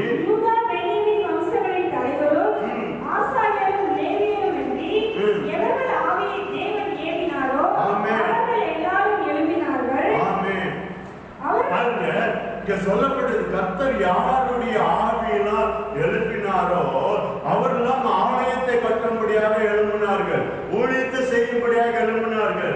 ஆமென் சொல்லுவோமே. அடுத்து 9வது ஸ்தானம் என்ன தெரியுங்களா? தேவனாலே இயக்கப்படுவது. ஆமென். தேவனாலே உங்களை கொண்டு என்னென்ன செய்யணுமோ அதை கர்த்தரே செய்வார். நீங்க கொஞ்சம் அர்ப்பணித்து ஜெபிக்கிறவர்களா இருந்தா போதும். 10வது காரியம் பாருங்க. யோபு 16:21 சொல்லுது, தேவனுக்கும் மனிதனுக்கும் நடுவாக நின்று பரிந்து பேசி மக்களுக்காக தேவனிடத்தில் ஜெபிக்கும்படியாக ஆண்டவர் உங்களை அழைத்திருக்கிறார். ஆமென் சொல்லுவேன். அப்படின்னா உங்கள் மத்தியில் இருக்கிற மக்களுக்காக, உங்கள் இடத்துல ஜெப குறிப்பை கொண்டு வருகிற மக்களுக்காக, உங்கள் பிறர் இருக்கிற மக்களுக்காக, நீங்கள் சுவிசேஷத்தை அறிவிக்கிற மக்களுக்காக, இப்படி நண்பர்களுக்காக, உறவுக்காரர்களுக்காக, சொந்த பந்தத்துக்காக, அவர்களுக்காக தேவனை நோக்கி நடுவாக நின்று ஜெபிக்கிற அந்த மத்தியஸ்தராய் ஆண்டவர் உங்களை உயர்த்தி வைத்திருக்கிறார். ஆமென் சொல்லுவேன். அப்படி என்றால் நீங்கள் மற்றவர்களுக்காக பரிந்து பேசி ஜெபிக்கிறவர்களாக இருக்கிறீர்கள் என்றால் தேவன் உங்களை மத்தியஸ்தரா உயர்த்தி வைத்திருக்கிறார். அல்லேலூயா. அவர்களுக்காக, ரட்சிக்கப்படாதவர்களுக்காக, வேதனையில் இருக்கிறவர்களுக்காக, கண்ணீரில் இருக்கிறவர்களுக்காக, வியாதியில் இருக்கிறவர்களுக்காக, துன்பத்தில் இருக்கிறவர்களுக்காக, அவர்கள் படுகிற அந்த பாடுகள் இருந்து அவர்கள் விடுதலையாக்கும்படியாக அவர்களுக்காக தேவனிடத்தில் மருந்து பேசுகிற மத்தியஸ்தரா ஆண்டவர் உங்களை வைத்திருக்கிறார். ஆமென் சொல்லுமே. அந்த வசனத்தை அப்படி படிங்க சிஸ்டர். யோபு 16:21. ஒரு மனுபுத்திரன் தன் சிநேகிதனுக்காக வழக்காடுவது போல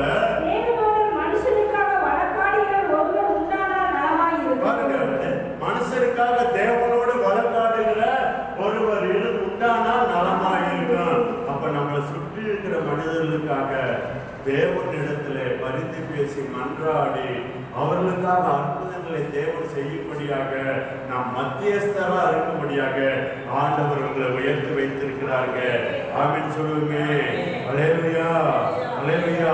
பாருங்க, உயர்ந்த ஸ்தானம் தேவ சமூகத்தில் அர்ப்பணிக்கிறவர்களே, தேவ சமூகத்தில் அர்ப்பணித்தவர்களே கர்த்தர் இப்படி உயர்ந்த ஸ்தானத்தில் வைத்து உலகத்தில் இந்த பூமியில திருச்சபையிலே ஆசீர்வாதமாய் வைத்திருக்கிறார். இதுதான் உன்னதத்திலிருந்து உண்டாகிற சகல ஆவிக்குரிய ஆசீர்வாதம். ஒன்றாவது காரியம், தேவனுடைய அழைப்பை நீங்கள் பெற்றிருக்கிறீர்கள். இது ஆவிக்குரிய ஆசீர்வாதம். தேவனாலே தெரிந்து கொள்ளப்பட்டவர்களா இருக்கிறீர்கள். இது ஆவிக்குரிய ஆசீர்வாதம். நீங்கள் பிரித்தெடுக்கப்பட்டிருக்கிறீர்கள். இது ஆவிக்குரிய ஆசீர்வாதம். தேவன் உங்களுக்கும் எனக்கும் சிநேகிதராக இருக்கிறார். இது ஆவிக்குரிய ஆசீர்வாதம். தேவனாலே நாம் நடத்தப்படுகிற அனுபவத்திலே வாழ்கிறபடியினாலே இது ஆவிக்குரிய ஆசீர்வாதம். தேவன் தம்முடைய ரகசியங்களை நம்மளோடு பகிர்ந்து கொள்கிற அனுபவத்திலே நாம் வாழ்கிறபடியினாலே இது ஆவிக்குரிய உயர்ந்த ஸ்தானம், ஆசீர்வாதம். ஏழாவது காரியம், தேவனை பாருங்க,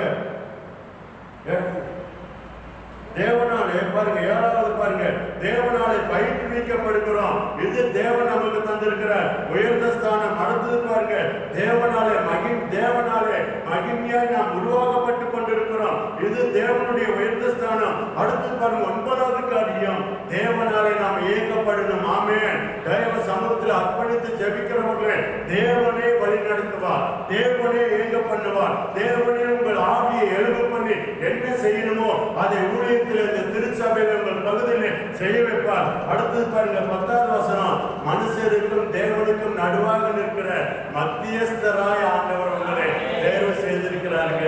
அப்படியே ஜெபிப்போம், அப்படியே எழுதி நின்று ஜெபிப்போம். ஹல்லேலூயா. எப்படிப்பட்ட கிருபைக்காக, தாழ்ந்துகளுக்காக ஆண்டவருக்கு நன்றி சொல்லுங்களே. ஆண்டவருக்கு நன்றி சொல்லுங்க.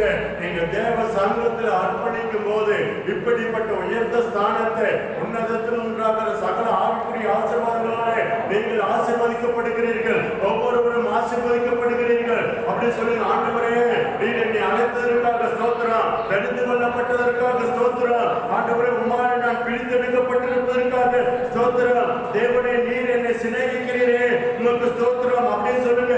தேவனே உம்மாலே நான் நடத்தப்படுகிற அனுபவத்தில் இருப்பதற்காக ஸ்தோத்திரம். தேவனே ஸ்தோத்திரிக்கிற ரகசியங்களை எனக்கு அறிவிப்பதற்காக ஸ்தோத்திரம். ஆண்டவரே அப்பா என்னை பயிற்றுவிப்பதற்காக ஸ்தோத்திரம். உம்முடைய காலத்தினால நான் ஒவ்வொரு நாளும் உருவாக்கப்படுவதற்காக ஸ்தோத்திரம். தேவனே உம்மாலே நான் இயக்கப்படுவதற்காக ஸ்தோத்திரம். அப்படி சொல்லுங்க. ஆண்டவரே இப்படிப்பட்ட உயர்ந்த ஸ்தானங்களிலே என்னை வைத்திருப்பதற்காக உம்மை துதிக்கிறோம். ஆண்டவரே ஸ்தோத்திரிக்கிறோம் ஐயா.